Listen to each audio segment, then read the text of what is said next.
100세 시대에 우리 노인들 만나면 그 인사를 잘해야 됩니다. 이게 어른들에게 아유 100세 시대니까 오래 사셔야 됩니다 하면은 노인들이 화를 내신대요. 지금까지 산 것도 힘든데 나보고 100세까지 살라고. 여러분 오래 사는 것도 중요하지만 삶은 질이 중요해요. 내가 어떻게 사느냐 그 의미, 그 가치를 알고 사는 게 참 중요해요. 그 인생이라는 것이 한문이 뭡니까?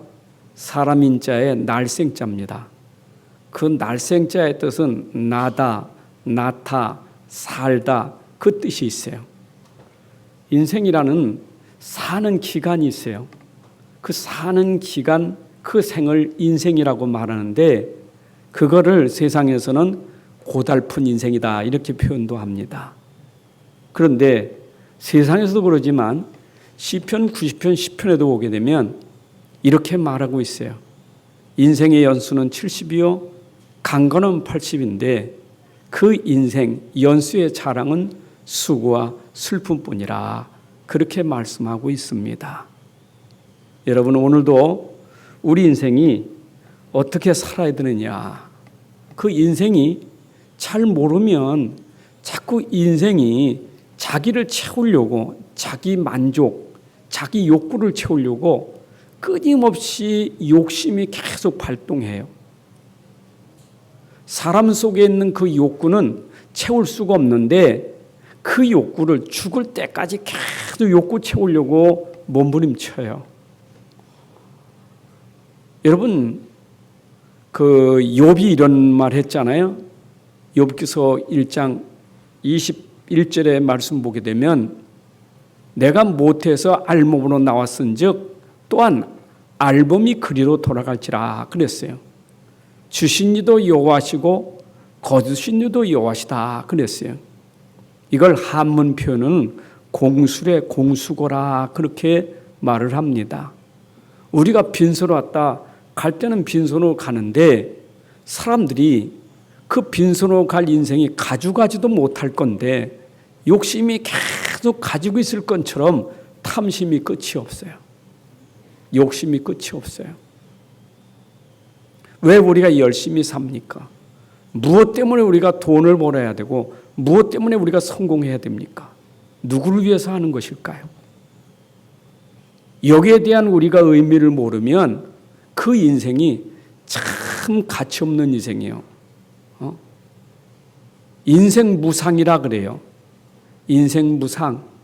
한문 표현인데 이게 인생이 가치가 없을 때 의미를 모를 때 헛된 인생, 아무 의미 없는 인생, 끝나면 아무것도 아니에요. 험한 인생이에요. 여러분 전도서를 보면 솔로몬의 그 인생사가 쭉 나오잖아요.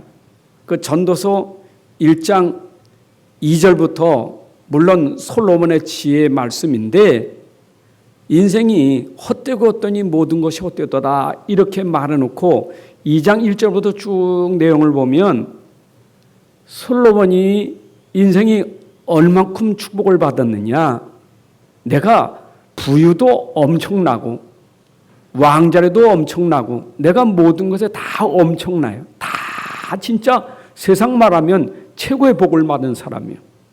엄청난 지혜도 있고요. 근데 그 말미에 2장 말미에 11절에서 이런 말 합니다.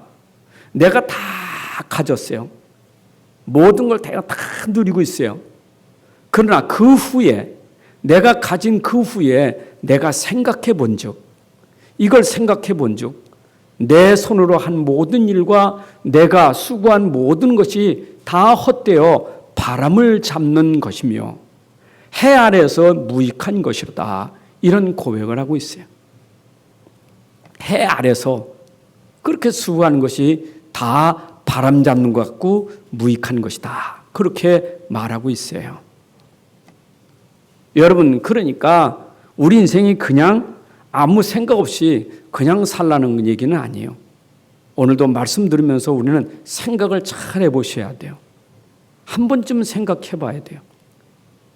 말씀 들으면서 내가 진짜 잘 들어 생각해 보는 시간 돼야 돼요. 그냥 멍하니 듣는 시간이 아니라 들으면서 내가 생각해 봐야 돼요. 이 말씀이 지금 나에게 하나님이 나에게 어떻게 하시라고, 어떻게 하라고, 무엇 하라고, 어떻게 살라고 주시는 말씀일까? 한번 생각해 봐야 돼요.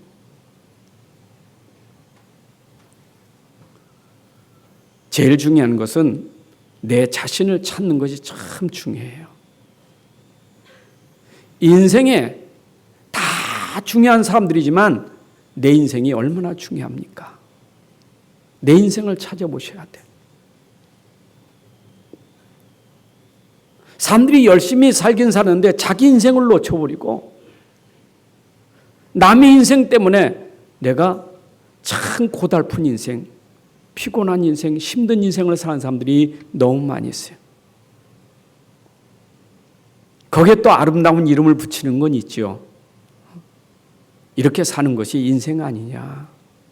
다 인생은 이렇게 헌신하고 수하고 희생하는 것이 인생이 아니냐. 어차피 내 인생은 이렇게 사는 거 아니냐. 이렇게 착각할 수 있어요. 여러분, 내가 의미를 모르는 내 인생이 그렇게 다른 사람 때문에 너무 힘들어서 죽고 싶은 마음도 들고, 내가 정신병이 오고 영적인 문제가 오고. 여러분, 남 살리기 전에 나부터 살아야 돼요. 나부터 살아야 돼요. 나를 찾아서 나를 살려야 돼요. 하나님이 원하시는 것은 남 살리기 전에 너부터 살아라, 이 말이에요.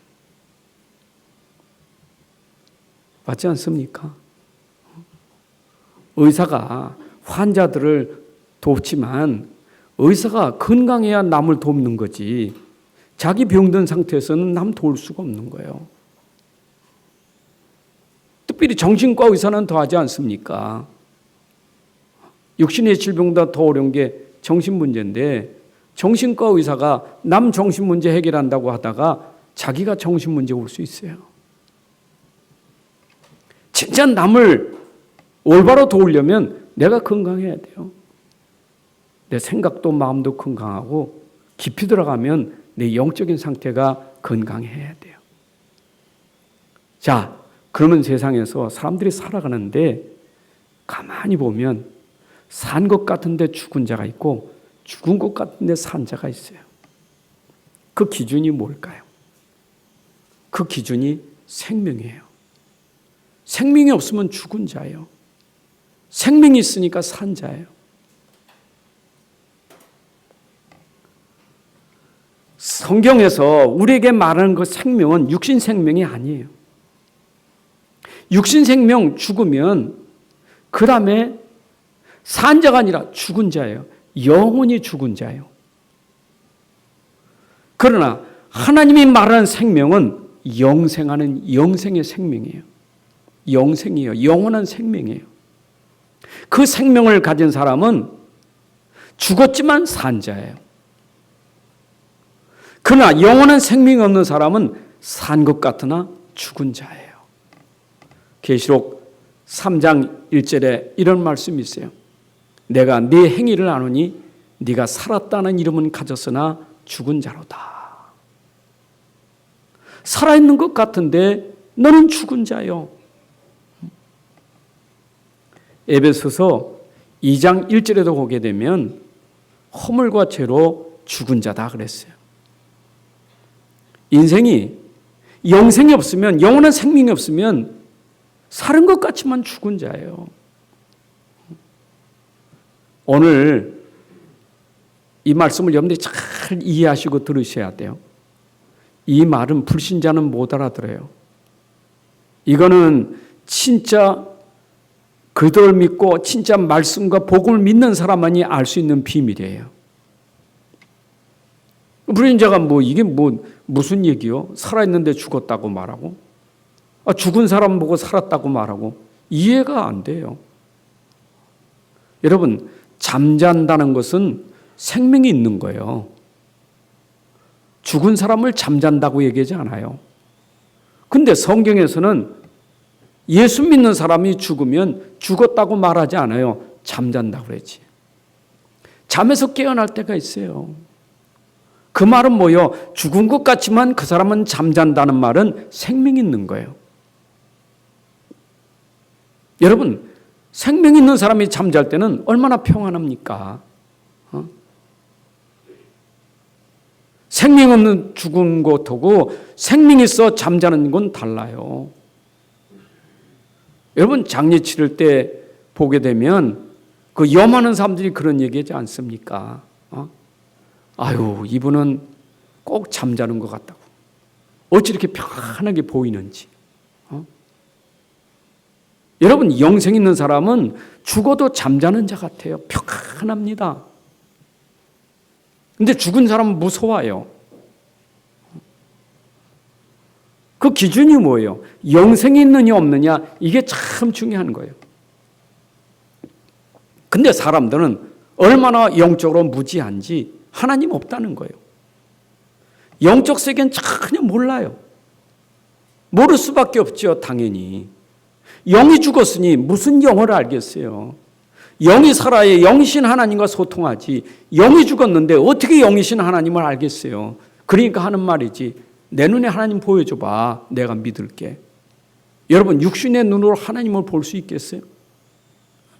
육신의 눈 가지고 어떻게 영이신 하나님 볼 수가 있겠어요? 그렇게 말하는 사람에게는 설명할 수가 없어요. 당신이 믿어야 알지 믿지 않고는 알 수 없는 거예요. 믿어야만 그 안에 생명이 있고 영생이 있고 영원히 사니까 영적인 세계가 통하는 것이지, 죽은 사람은 몰라요. 그게 영적으로 무지한 사람들은 영이 죽은 사람들이요. 하나님 없어. 무슨 영적인 세계, 지옥이 있고 천국이 있어. 어떤 사람이 전도하는데 예수 믿고 구원받으세요, 이렇게 전도하지만 이 사람은 이렇게 전도한 거예요. 예수 믿으면 천국 가고 예수 안 믿으면 지옥 간다고. 최건동 목사님 그랬잖아요. 예수 천당 불신 지옥. 기분 나쁜 거예요. 예수 안 믿으면 지옥 간다니까. 기분이 되게 나쁜 거예요. 지옥에 듣냐고. 그러니까 이분이 또 한 말이요. 그러면 지옥 없으니까 네 죽어서 지옥 가라. 그랬더니 화를 벌쩍 내더라는 거예요. 아니, 없다면서 왜 화를 내냐고. 근데 이상하게 기분이 안 좋다는 거예요. 기분이 안 좋다는 거예요. 여러분, 이게 바로 우리에게 내재되어 있는 그 상태예요. 그렇잖아요. 사람은 육만 있는 게 아니요. 그 영적 상태가 뭔가 있다니까. 아니, 공동묘지 가서 왜 벌벌 떨고 무서워합니까? 아무것도 없는데. 인간은 그 영적 상태가 뭔가 있긴 있는 것 같아. 지옥도 있는 것 같고 귀신도 있는 것 같고, 저 거무줄 친 집이 아무도 안 사는 저 거무줄 친 집에 들어가면 무섭고 뭐가 있는 것 같아. 영적으로 무지하면요 깨닫지 못해요. 그러니까 영적으로 무지한 사람은 육으로 살기 때문에 그 육은 뭐하냐? 맨날 육은 살아가는 게 삶의 싸움이에요. 육이 살기 위해서 육은 싸워야 살아요. 육신 싸움이에요. 육신 싸움으로 살아야 사니까. 갈라디아서 5장 15절에 만일 서로 물고 먹으면 피차 멸망할까 조심하라. 예? 서로 물고 먹으면서 싸우면요 서로 망해요. 싸우면서. 그래서 세상에는 영적인 거 모르니까 계속 육신적인 싸움으로 다투다 같이 망하는 거예요. 전쟁이라 뭐 같이 망하지. 안 그렇습니까? 저 북한의 김정은이가 그렇게 무기를 많이 만들어서 침략한다고 공격하면 자기는 안 죽어요? 자기 백성은 안 죽냐고요? 육신 싸움은 결국 서로가 죽는 거예요. 근데 우리는 죽이는 싸움이 아니요. 영적인 세계는 영적 싸움이지. 영적으로 무지하면 육신 싸움 싸우고, 영적인 세계라면 영적 싸움 싸우고, 우리의 싸움의 대상은 육이 아니라 영이기 때문에 그래요. 이게 살아있는 사람이 살아가는 삶의 비밀이에요. 결국 세상이 힘들다는 것은 계속 인간관계 속에서 맨날 싸우니까 그게 힘들 수밖에 없어요. 계속 싸우는 거예요. 여러분 요한복음 10장 10절에도 이래 예수님 말씀하셨잖아요. 내가 온 것은 생명이 풍성케만, 생명을 주고 생명이 풍성케 할 뿐만 아니라 살리려고 내가 왔는데 저 악한 마귀는 와가지고 죽이고 도둑질하고 멸망시키는 게 마귀의 일이라고. 여러분 하나님의 생명을 가진 사람, 이 복음을 가진 사람은 그 복음의 능력으로 생명 주고 살리는 일을 한다니까. 근데 이 영이 죽은 사람, 복음이 없는 사람은 사단의 심부름하기 때문에 결국 도둑질하고 죽이고 멸망시키는 일이 인생이요. 마키아벨리의 군주론을 보면 그게 뭐 정치인들이 보는 거 아닙니까? 세상의 지도자 보는 거 아닙니까? 배운 게 그거예요. 네가 네 자리를 지키는데 누가 너희를 넘보면 죽여, 없애버려. 내 자리를 지키기 위해서 누가 내 자리를 탐하면 죽여야 돼. 여러분 성경에도 사울이 그랬지 않습니까? 다윗이 넘보려니까 아니 그 사위를 죽이려고 하잖아요. 자기 왕자리 때문에. 이게 세상이에요. 이게 죽은 자의 삶이요. 여러분 서론에서 제가 말씀드리는 것은 여러분은 죽은 자 아니고 산 자이기 때문에 우리는 산 자의 믿음을 가지고 살아야 돼. 우리의 믿음은 어떤 믿음이요? 살아계신 하나님. 우리의 믿음은 산 자의 믿음은 살아계신 하나님 믿는 거예요. 하나님은 죽은 자의 하나님이 아니요 살아있는 자의 하나님이시라. 우리 하나님은 아브라함, 이삭, 야곱 시대도 같은 하나님, 지금도 그 아브라함의 하나님은 나의 하나님이고 이삭의 하나님은 나의 하나님이요. 인간은 왔다 가지만 하나님은 영원한 하나님이에요. 아브라함도 산자의 하나님, 야곱도 산자의 하나님, 이 시대 우리도 그 산자의 하나님,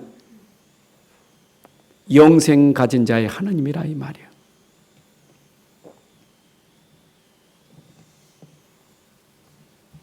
그래서 죽은 자를 우리는 어떤 사람이 죽은 자고 말입니까?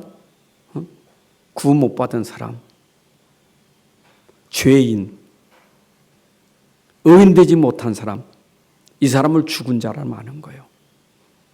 왜냐? 성경에 처음부터 죄인은 없나니 하나도 없다. 모든 사람이 죄를 범 말씀에 하나님의 영광을 못하니 모든 사람이 다 죄인이에요. 의인은 없나니 하나도 없다. 모든 사람이 다 죄인이에요. 근데 이 사람들은 전부 어디 아래 있느냐? 율법 아래 있단 말이에요. 심판 아래 있단 말이에요.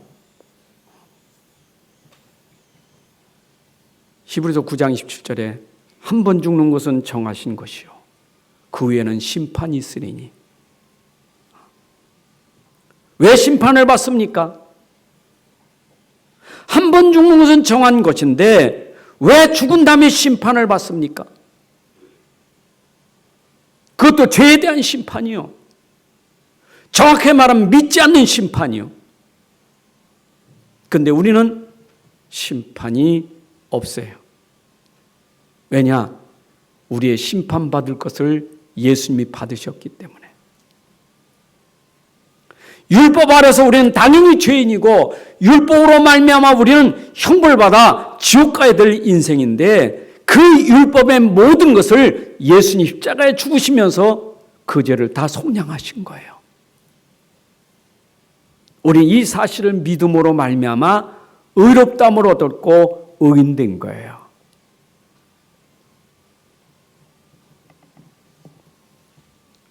그래서 시편 1편 1절부터 복 있는 사람에 대한 얘기가 나오고 6절까지 악인과 의인에 대한 얘기가 나옵니다. 어쩌면 시편 전체의 그게 본질이고 그게 핵심이에요. 누가 복 있는 사람이냐? 구원받은 사람이 복 있는 사람이요. 죄에서 구원받은 사람, 흑암의 권세에서 구원받은 사람, 지옥 권세에서 구원받은 사람이 복 있는 사람이요. 누가 죄인이며 누가 악인이겠어요? 구원 못 받은 사람. 여러분, 시편에 그런 내용들이 많이 있어요. 악인들은 어쩌면 그렇게 세상에서 너무 잘 나가 잘 먹고 잘 살고 성공하고, 그럴 때 우리 복 있는 사람 의인들이 자칫하면 그거 보고 상처받을 수 있다니까. 낙심할 수 있다니까. 나는 예수 믿는데 저 악인들은 어찌 이렇게 잘 되는지 그거 보고 낙심할 수 있어요. 그래서 성경에 말하는 것은 안 믿고 잘 가진 게 복이냐, 많이 가진 게 복이냐, 성공한 게 복이냐, 그 기준이 아니에요. 성경에서 말하는 기준은 그런 소유가 기준이 아니에요. 우리의 기준은 믿음이 기준이에요. 정말 믿음의 사람이냐, 이게 기준이에요. 여러분, 믿음이라는 것은 어떤 걸 말합니까? 정말 내 안에 그리스도가 함께 계시다면 나는 그 사실을 믿는 믿음이 있어야 돼. 여러분, 하나님이 지금도 우리와 함께 계십니다. 저는 갈라디아 2장 20절이 얼마나 우리에게 힘드는 말씀입니까? 이전에는 내 안에 내가 살았지만 이제는 그리스도가 내 안에 주인 되신 거예요. 이제는 내가 사는 게 아니고 내 안에 주인 되시는 그분을 따라가는 것이 우리 신앙생활이에요. 그렇잖아요. 여러분들 생각해 보세요. 이 세상을 내가 산다는 것이 얼마나 힘들고 버거운 일이에요. 세상이라는 게 얼마나 이익 계산이 얼마나 밝은 세상인데. 그런데 우리는 복음 가졌으니 이익 계산을 가지고는 살 수가 없어. 때로는 우리가 손해도 보고 억울한 일도 당할 수 있어. 그런데 우리는 내가 사는 게 아니라 내 안에 그리스도께서 사시기 때문에 그리스도께서 우리 인생을 책임져 주시는 거예요. 이게 바로 의인의 삶이고 우리의 삶이에요. 그럼 갈라디아서 주제가 뭡니까? 갈라디아서는 우리에게 너희는 의인 됐어. 너희는 구원받았어. 너는 하나님 자녀요. 어떻게? 믿음으로 됐단 말이요. 행위로 된 게 아니라 믿음으로 됐다 이 말이요. 그들 믿음으로 네가 하나님 자녀가 됐고 네가 구원받았고 너는 하나님 백성이고 너는 복 있는 사람이요 라고 하고 있는데, 갈라디아 교회에 가만히 들어온 거짓 교사들이 그거 구원 아니요. 그게 구원받은 게 아니요. 믿음으로 구원받는 거 아니요. 모세의 법과 할례를 지켜야만 구원받는 거지. 오늘 설교 주제가 율법, 모세의 법은 행위의 법이에요. 행위법. 생각해 보세요. 이 전제는 왜 모세의 법이 있어야 되느냐, 왜 율법이 있어야 되느냐, 왜 복음이 있어야 되느냐, 전제를 알아야 돼. 그 전제. 율법을 주기 전에, 복음을 주기 전에 우리 상태가 어떤 상태에 있는지 그걸 먼저 알아야 돼요. 그것이 창세기 3장 사건이 먼저 있었기 때문에 이때 복음도 줬고 율법도 준 거예요. 여러분, 창세기 3장 아시잖아요. 인간이 처음부터 하나님 떠나니까 그게 죄라. 그러다 보니까 사단에게 완전히 장악돼 버렸어요. 죄의 종, 사단의 종, 지옥의 운명을 가지고 세상 사는 날 동안 지옥의 고통을 가지고 사는데 우리에게 급한 게 뭡니까? 행입니까? 급한 게 뭐예요? 빠져나와야지. 죽어가는 사람이 착하게 산들 선하게 산들 의미 있어요? 구원받는 게 시급하지. 그래서 바울이 지금 이 교회에 강조하고 있는 것은 네가 구원받은 것이 율법이 아니고 행위가 아니고 복음 믿음으로 하나님의 은혜 주신 이 복음을 믿음으로 구원받는 것이다. 이걸 지금 강조하고 있는 것이 바로 갈라디아서예요.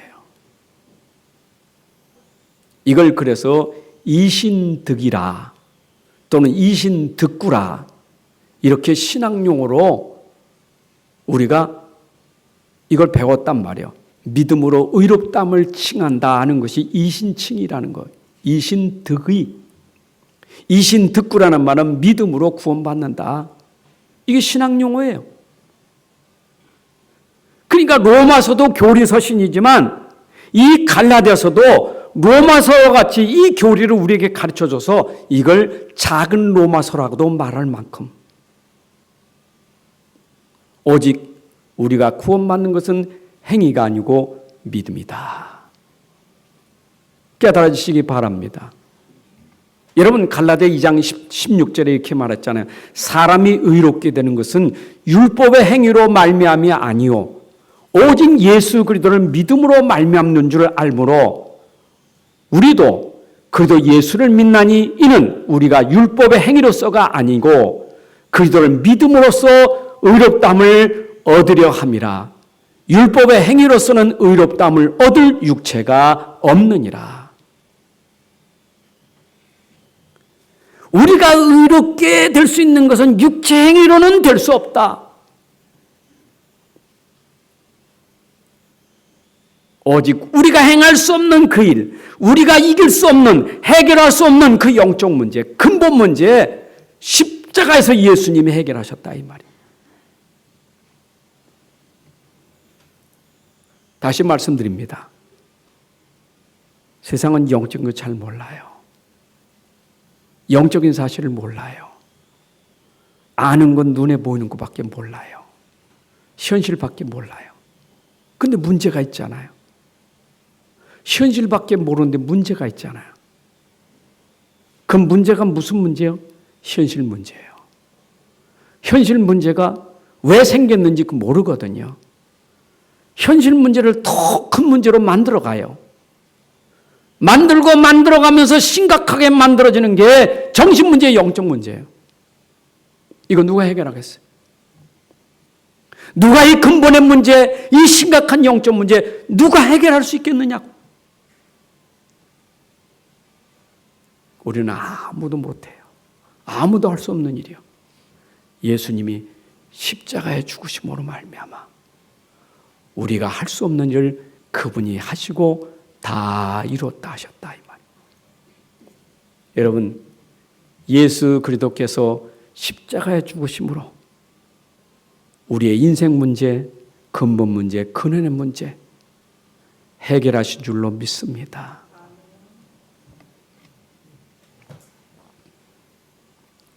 율법의 행위는요, 능력 없어요. 절대 안 돼요. 여러분, 행위가 구원 주는 거 아니에요.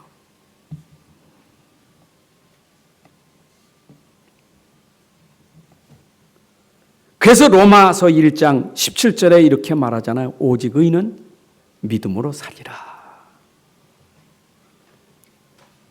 그래서 오늘 본문에 이 믿음에 대해서 비유를 들어서 바울이 설명하고 있어요. 아브라함의 두 아들을 비유를 통해서 믿음과 율법을 설명하고 있는 거예요. 자, 아브라함이 어떻게 하나님의 그 축복받는 상속받는 유업을 받는 그런 아브라함이 됐습니까? 아브라함도 믿음으로 의롭다함을 얻게 된 거예요. 아브라함의 믿음은 뭡니까? 하나님이 아직 죄인 되었을 때, 아직 창세기 3장 사건이 있을 때 하나님이 아브라함 이전에 하나님께서 약속하신 복음이 창세기 3장 15절에 이 언약의 복음을 줬는데 아브라함이 그걸 믿은 거예요. 우리를 구원하시는 길을 준 복음을 믿음으로 말미암아 아브라함도 의롭다함을 얻었다 그 말이에요. 그래서 아브라함은 하나님의 약속을 믿음으로 말미암아 하나님의 유업을 받을 자, 하나님의 축복을 받을 자가 된 거예요. 그런데 아브라함에게 두 아들이 있었단 말이에요. 이스마엘과 이삭이 있었다 이 말이에요. 여러분, 언약 전달된 자가 아브라함의 자손이요. 물론 육신적으로는 두 아들 똑같아요. 이스마엘이나 이삭이나 다 혈통으로는 아버지가 똑같아요. 지금도 저 모슬렘은 우리 아버지 아브라함이라 말하잖아요. 저 이스마엘 후손들이 우리 아버지 아브라함 맞는 얘기요. 틀린 말 아니요. 그러나 혈통으로는 아브라함이 아버지 맞지만 우리의 구원은 혈통으로 되는 게 아니라 이 말이에요. 요한복음 1장 13절에 하나님의 자녀가 되는 것은 혈통으로 되는 것이 아니라 이 말이에요. 이스마엘이 어떻게 아브라함이 유업을 받을 수 있겠어? 받을 수 없어요. 왜냐? 언약밖에 있기 때문에. 그래서 우리는 성경에서 말하는 그 말씀을 언약으로 말하는데 그 언약이 옛 언약, 새 언약이 있다 이 말이에요. 근데 언약이 하나님 말씀 아닙니까?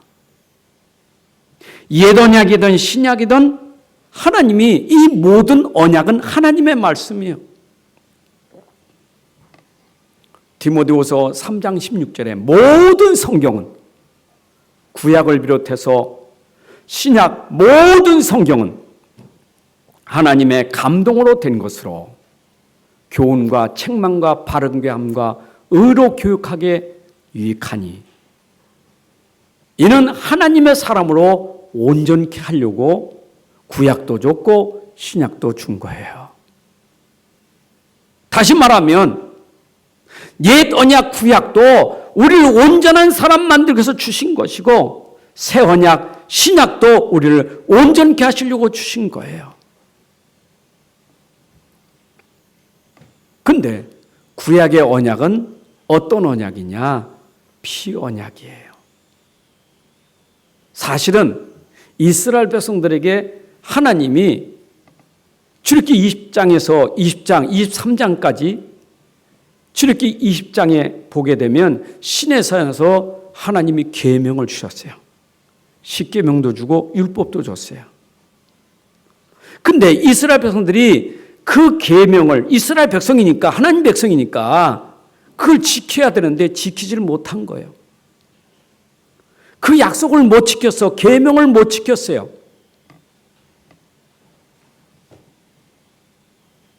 그래서 모세가 그 피를 가지고 백성에게 뿌리면서 이는 여호와께서 이 모든 말씀에 대하여 너희와 세우신 언약의 피니라. 다시 말하면 그때 새 언약을 약속했는데 너희가 지키지 못하기 때문에 이제는 너희가 내가 하는 말을 지킬 것이다, 순종할 것이다 라고 한다면 오늘 이 피 가지고 맹세하자. 언약의 피.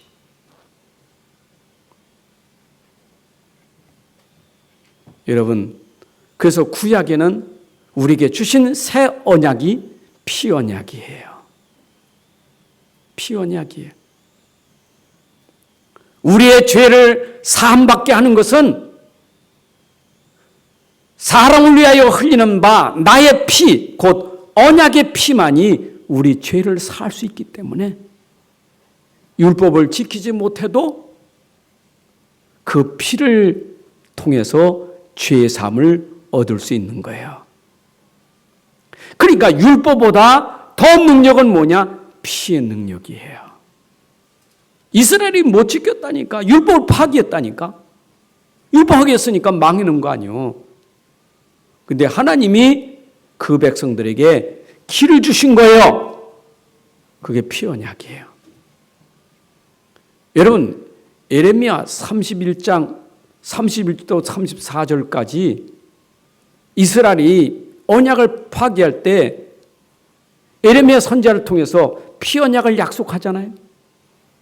그런데 그 피 언약이 히브리서 7장 8장 9절 가게 되면 예수님이 바로 구약에서 말하던 그 피, 그 주체, 그 주인공이 누구냐? 바로 그리스도시다. 그러면서 예레미야 31장에 예언된 말씀을 히브리서 8장 8절에서 12절까지 똑같이 한 말이 있어요. 그들의 잘못을 지적하여 말씀하시되 그들이 잘못한 게 뭐요? 계명을 못 지켰다. 말씀을 파기했다. 약속을 파기했다. 그래서 주께서 이르시되 볼지어다 날이리니 내가 이스라엘 집과 유다 집과 더불어 새 언약을 맺으리라. 새 언약을 맺으리라. 또 주께서 이르시기를 이 언약은 내가 그들의 열조의 손을 잡고 애굽 땅에서 인도하던 내던 날에 그들과 맺은 언약과 같이 아니하도다. 그들은 내 언약 안에 머물러 있지 아니하므로 내가 그들을 돌보지 아니하였느니라.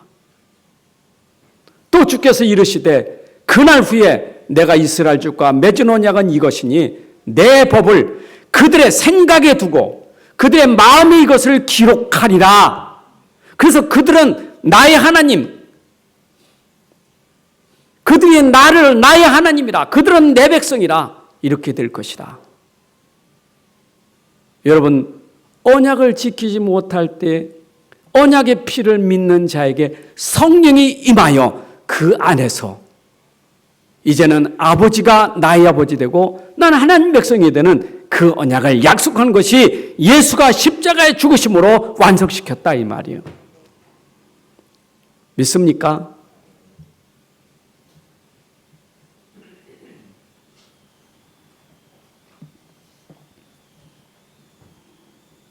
그래서 인생이 가지고 있는 이 근본 문제, 영적 문제가 모든 사람에게 동일하고 나와 여러분들이 가지고 있는 그 문제가 해결받는 것이 시급하고 이게 가장 중요한 일이에요. 이래서 우리는 율법이 아니라 하나님이 우리에게 복음을 주셨단 말이에요. 복음을 우리는 거기서 구원하는 방법이고 살리는 방법이에요. 여러분, 율법도 우리를 살리려고 주신 거고 복음도 우리를 살리려고 주신 거예요.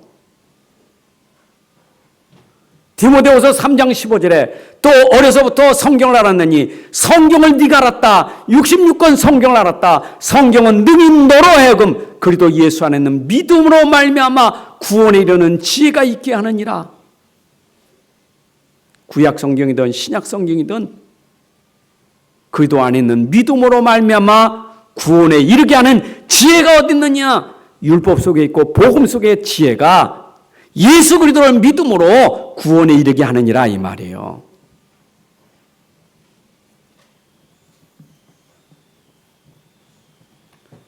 여러분, 그래서 아셔야 될 것은 율법의 기능이 있고 복음의 기능이 있어요. 율법의 기능은 구원할 수 있는 능력이 없어요. 행위는 구원할 수 있는 능력이 없어요. 다시 말씀드립니다. 영적인 건 모르고는 이 말 못 알아들어요. 우리가 가지고 있는 진짜 영적인 문제는 행위로 안 돼요. 율법으로 안 돼요. 여러분들이 영적 상태에 있잖아요. 그 영적 상태를 치유하는 것은 행위가 되는 게 아니에요. 아직도 내가 못 빠져나온 율법주의, 신비주의, 열심주의 이런 것들이 치유되는 것은 행위로 되는 게 아니에요. 행위로는 절대 안 돼. 여러분, 행위, 율법, 종교 능력 없어요. 그래서 율법의 일은 뭐냐? 율법은 행위로 절대 우리를 의도하지 못하기 때문에 율법은 그 기능이 뭐냐? 우리의 죄를 깨닫게 하는 역할이 율법의 기능이에요. 여러분, 율법을 들으면 들을수록 나는 죄인이로구나. 로마서 5장 13절에 이랬어요. 죄가 율법 있기 전에도 세상이 있었어요. 율법 있기 전에도 세상이 있었던 게 죄예요. 맞죠? 시내산에서 모세가 계명을 받기 이전에도 죄는 있었어요. 그런데 율법이 없을 때는 죄를 죄로 여기지 않았단 말이에요. 죄가 죄인 줄 몰랐어. 근데 율법이 들어온 이후에 그 율법이 나에게 범죄를 더하게 하려고 율법을 줬느냐? 그러나 죄가 더한 곳에는 은혜가 더욱 넘쳤나니 율법을 통해서 내가 죄가 점점 나는 죄입니다. 율법을 보면 볼수록 나는 죄입니다. 라고 할 때 그때 내가 하나님의 은혜가 복음이 내게 넘치게 되더라 이 말이에요. 이게 복음의 기능이에요. 맞죠? 그 종종 제가 이렇게 신앙생활하면서 그 약간 틀린 소리 하는 사람들이 있거든요. 목사님, 난 잘 안 돼요. 난 아직도 모자란가 봐요. 아직도 깨닫지 못하고요. 아직도 저는 잘 믿음도 없고요. 저는 잘 되는 게 없고요. 이런 소리 하시는 분들이 있거든요. 하긴 나도 예전에 그랬으니까.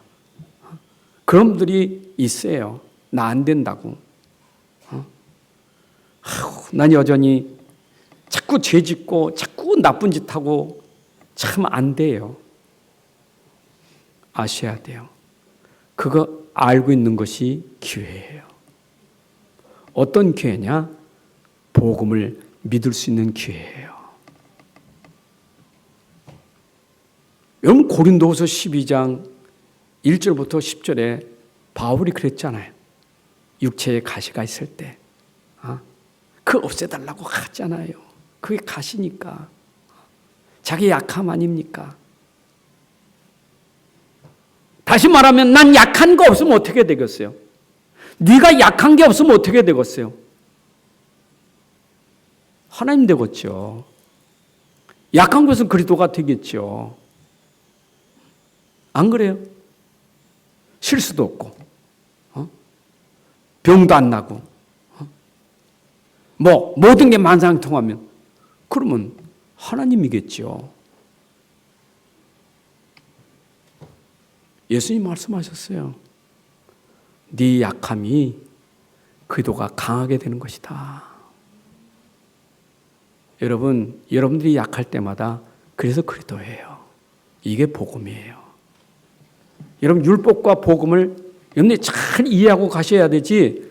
우리 자칫하면 신앙생활하면서도 우리 계신 복음을 놓쳐버리고 자꾸 율법에 묶여가지고 금방 우울하고 금방 조금만 뭐 좀 실수하면 금방 실수 때문에 잠이 안 오고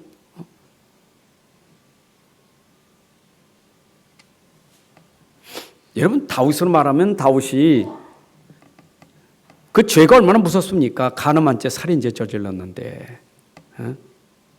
그냥 여러분들은 그래도 간음죄, 살인죄 안 저질렀지만 다윗은 살인죄, 간음죄 저질렀잖아요.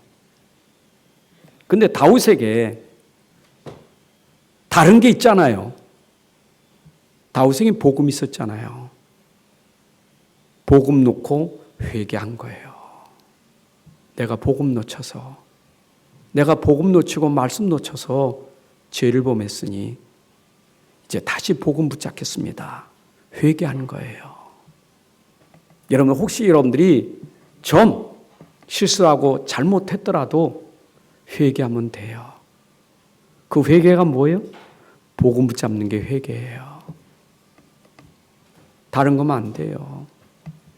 복음 붙잡으면 돼요. 그래서 아브라함의 두 아들 이스마엘, 하갈의 아들 이스마엘, 그리고 사라의 아들 이삭, 공통점이 뭡니까? 이삭의 아들은 처음부터 의인입니까? 그러면 하갈의 아들은 처음부터 죄인입니까? 그건 아니에요.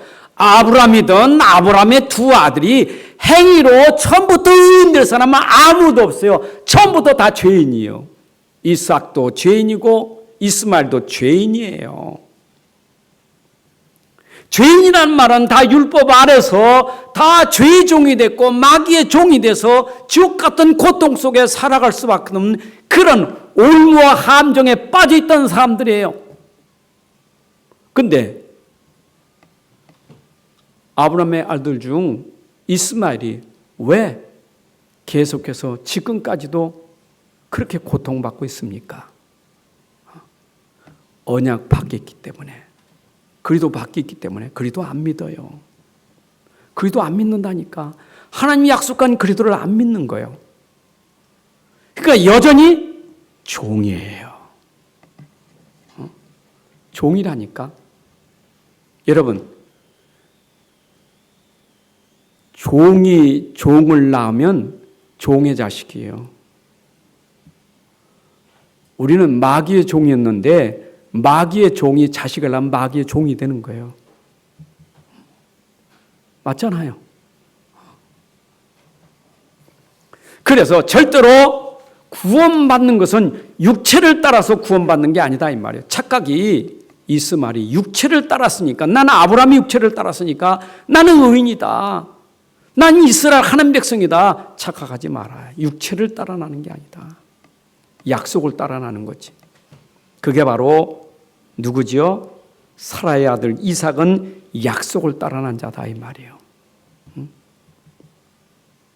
여러분, 예루살렘도 오늘 보면 있는 것처럼 예루살렘도 위에 예루살렘이 있고, 그리고 오직 위에 있는 예루살렘이 있고 땅에 있는 예루살렘이 있어요. 영적인 비밀을 말하는 거예요. 아니, 모슬렘은 지금도 저 예루살렘에 가서 지금도 막 예배하고 절하고 그러잖아요. 그거 가지고 싸우잖아요. 지금 유대인들이 그 예루살렘 성전 하나 가지고 싸우잖아요. 여기가 우리 성지라고.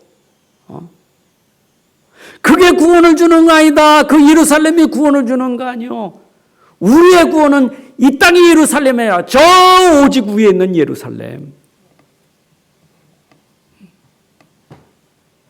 여러분, 하나님의 은혜가 눈에 보이는 거기서 오는 게 아니에요.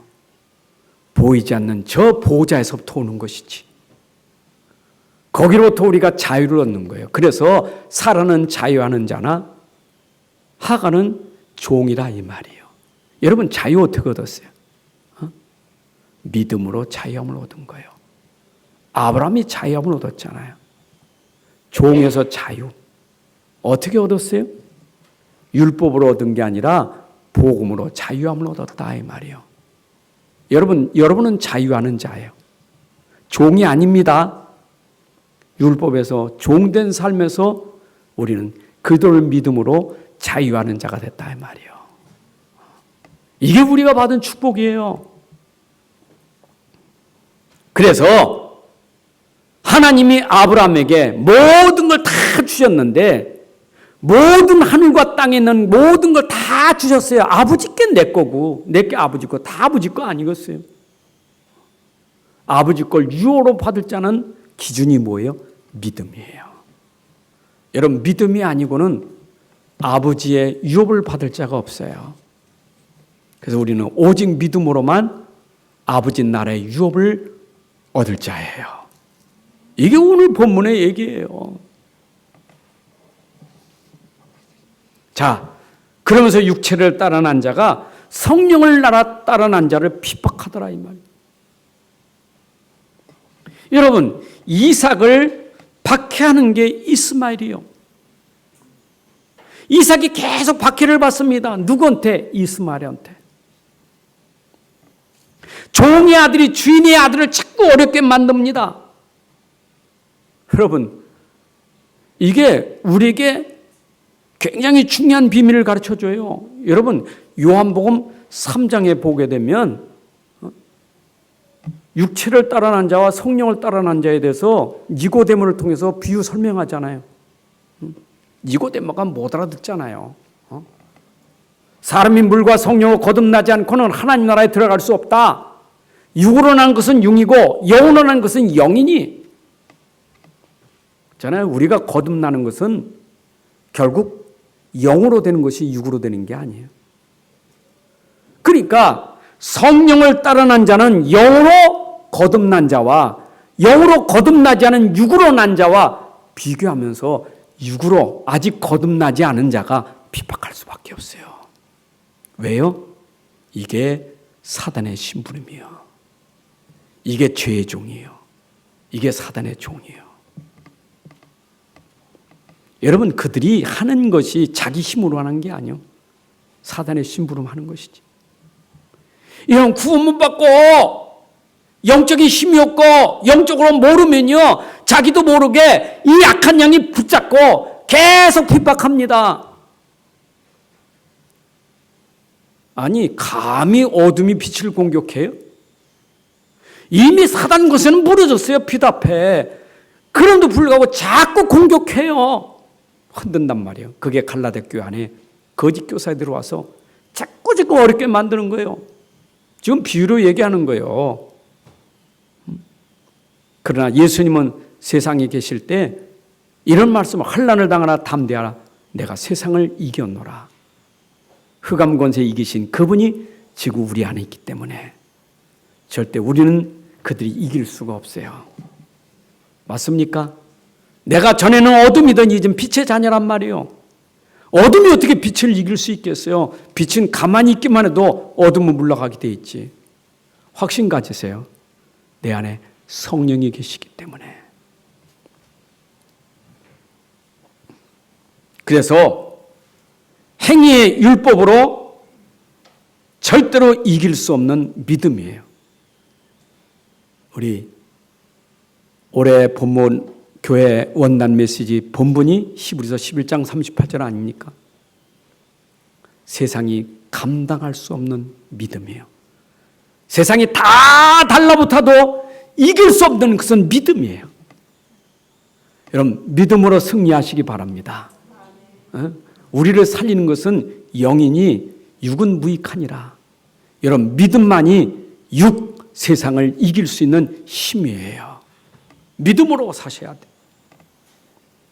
그래서 유대 종교의 박해를 받는 갈라데 교회, 유대 종교는 지금도 계속해서 종교와 율법과 전통과 이 할례를 가지고 갈라데 교회를 공격하지만, 갈라데 교회, 너희들은 어떤 사람들이 아니나 너희는 복음 받은 사람들, 복음 가진 사람들이요. 속지 마라. 종교의 할례에 속지 마라. 복음 가졌으니까. 복음 가진 자는 모든 걸 이길 수 있고 정복할 수 있는 거예요. 이게 복음의 비밀이에요. 자, 결론을 맺으면서 우리는 그림자고 실체가 있어요. 여러분, 실체가 오면 그림자는 없어지는 거예요. 그렇죠? 실체가 있기 전에는 그림자가 있지 않습니까? 구약 성경은 그림자예요. 앞으로 오실 그리스도에 대해서 설명하는 그림자예요. 그림자일 뿐이요. 근데 그 그림자가 실체로 오셨어요. 그분이 곧 예수는 그리스도예요. 주는 그리스도시요 살아계신 하나님의 아들이십니다. 십자가를 통해서 모든 문제 해결하신 그리스도, 이분이 지금 우리와 함께 하십니다. 자, 그러면 왜 이 그리스도 복음을 강조합니까? 여러분, 복음이 강조되는 이유, 계속 복음 아니면 우리가 계속 당해요. 복음만 이길 수 있어요. 그리스도만 이길 수 있어요. 필요 없다는 게 아니에요. 복음만이 이길 수 있고 승리할 수 있는 게예요. 여러분들, 복음은 능력이에요. 여러분, 복음 가져야 세상 이깁니다. 복음가 여러분들 흔들리지 않습니다. 일단은 제가 여러분들에게 말씀드리지만 이 세상에 절대 무너지지 않는 힘이 우리 안에 가진 복음이라 이 말이에요. 그래서 이걸 자꾸 강조하는 거예요. 너는 힘이 있다. 진짜 힘이 있지 않느냐. 가지고 있다. 자꾸 말하고 또 말하는 것. 너는 가졌다. 복음 가졌다. 여러분, 잔소리입니까? 잔소리도 교육이에요. 부모가 잔소리할 때는 틀린 길을 가니까 바른 길로 가려고 잔소리하는 거지. 틀린 길을 가면서 잔소리 듣기 싫다고 하면 어떻게 되겠어요? 자꾸 복음을 떠나 곁길로 갈 때는 복음으로 돌아오고 복음 또 복음 말할 때는 우리가 잔소리 듣지 말고 복음을 진짜 귀담아 들어야 돼요. 복음은 우리에게 완전한 거예요. 모든 것이에요. 여러분, 복음은 충분해요. 아멘. 제가 오늘 새벽에 설교하고 나서 새벽 설교 메시지 들은 분들이 얼마나 될까 했더니 오늘은 진짜 조금밖에 안 들으셨어요. 주일날은 많이 못 드셨는가? 제가 새벽에 좀 복음에 대해서 진하게 말씀드렸는데 다시 한번 여러분들이 좀 들으셔야 돼. 복음은 충분하고 완전한 것이에요. 복음은 모든 것이에요. 복음은 모든 것이에요. 아멘입니까? 복음 모르니까 맨날 공격자가 있고 나를 치는 자가 있지. 블레셋이 애굽이 나쁘다고 말하면 안 돼요. 복음 있으면 무너지게 돼 있지. 안 싸우고 이기는 것은 복음 가지면 절대 안 싸우고 이길 수 있어요. 그런데 우리는 자꾸 남 핑계 대. 저 사람이 어렵고 환경이 어렵고 누가 어렵고, 그 말은 내가 복음으로 못 누리니까 어렵다고 하는 거예요. 여러분들이 복음을 누리면 도리어 그 어려운 사람들이 살아나게 돼 있어요. 오직 복음이에요. 그래서 오늘도 갈라디아를 통해서 복음 설명했지만 성경 66권이 전부 복음 말하는 거니까 전부 복음이에요. 다른 것으로는 구원받을 길이 없어요. 오직 구원받는 길은 복음밖에 없어요. 맞죠? 갈라디아 1장 6절 8절 말씀을 말하면서 마치겠어요. 그리스도의 은혜로 너희를 부르신 이를 이같이 속히 떠나 다른 복음을 따르는 것을 내가 이상하게 여기노라. 다른 복음은 없나니 다만 어떤 사람들이 너희를 교란하여 그리스도의 복음을 변하게 하려 하비라. 그러나 우리나 혹은 하늘로부터 온 천사라도 우리가 너에게 전한 복음에 다른 복음을 전하면 저주를 받을지어다. 아멘입니까? 다른 복음 없습니다. 하나님 감사합니다. 오늘도 율법과 복음을 분명하게 우리가 알고 복음을 깨닫고 복음을 누리는 사람 되게 하여 주옵소서. 지금도 내 영적 상태가 행위 때문에 무너지지 않게 하시고 행위를 넘어 복음으로 충만하게 하여 주옵소서. 복음의 사람, 복음의 능력으로 세상을 살리고 변화시키는 사람이 될 수 있도록 은총을 주옵소서. 주 예수 그리스도의 이름으로 기도합나이다. 아멘. 이제는 우리 주 예수 그리스도의 은혜와 아버지 하나님의 크신 사랑과 성령님의 내주인도 역사 충만하심이 오늘 함께 예배하는 주의 백성들 머리 위에 가정과 산업과 후대 위에 이제로부터 영혼까지 함께할지어다. 아멘.